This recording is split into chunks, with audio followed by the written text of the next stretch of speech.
آنکھ دنیا کی ہر چیز دکھاتی ہے۔ کتنا چھوٹا سا یہ پرزہ ہے جو اللہ نے فٹ کر رکھا ہے، مگر ہم اس سے ہر چیز دیکھ رہے ہوتے ہیں، دائیں بائیں اوپر نیچے، چھوٹی چیز بڑی چیز، ہر چیز یہ آنکھ ہمیں دکھا رہی ہوتی ہے۔ مگر جب آنکھ کے اندر کچھ چلا جائے اسے ہماری آنکھ نہیں دیکھ سکتی۔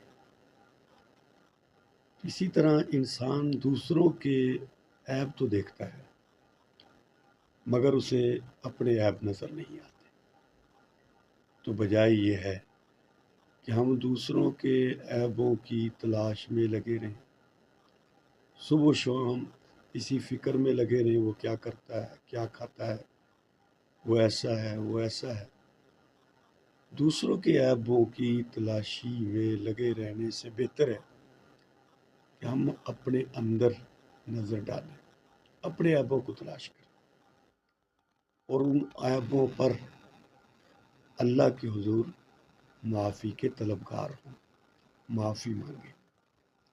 تو جیسے آنکھ دکھاتی ہے باہر کی دنیا مگر اپنے اندر کے معاملات نہیں دکھا سکتی، اسی طرح دوسروں کے عیبوں کے پیچھے مت پڑا کریں، اپنے آپ کو تلاش کریں۔